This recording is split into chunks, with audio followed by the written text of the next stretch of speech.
Cystic fibrosis is usually abbreviated as CF, which is much easier to say.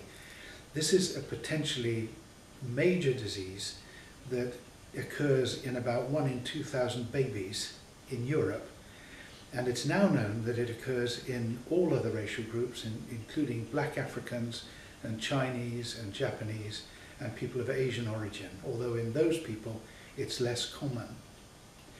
In the UK and in Europe, children with cystic fibrosis are treated vigorously and effectively, provided they're diagnosed, which really always happens now, and the results are extremely good.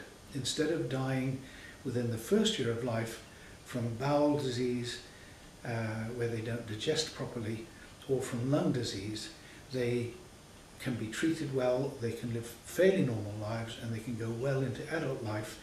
And for instance, many of them will now go to college, will get married, have children, and may live well into their 50s or 60s, and that's without any new treatments coming on the market at all. But in fact, treatments are coming online all the time, and although they're expensive, these treatments mean that children born today with cystic fibrosis in the UK probably have a normal life expectancy or very close. That's the good news. The bad news is that it is very expensive, and the new treatments are getting more and more expensive.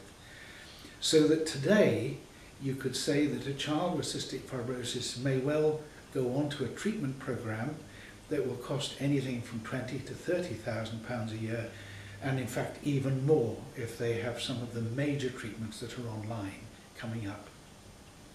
The bad news is that those children with cystic fibrosis in countries that don't have our resources, like some of the East European countries, or Russia, or Ukraine, or Asian countries like India, then the possibility of treating people for 20, 30 or 40, 50,000 pounds a year is totally out of the question. Now, the charity that I've worked with, Child Health International, for nearly 20 years, has had a program of looking at how to deal with this condition in countries that we would call resource poor. In other words, they don't have our facilities. And with the main project having been in Russia, we were able to show that instead of costing £20,000 a year, we could have almost as good a results for the Russian CF clinic in Moscow for about £1,000 to £2,000 a year. Now this was really exciting because CHI has then projected those lessons even to countries as poor as India. And I know of one example of a little boy in India with cystic fibrosis whose father earned about 50 pence a day as a cook on a building site. And with careful management, with doing the best we could with the minimum resources, that little boy was thriving many years later. So this possibility is there.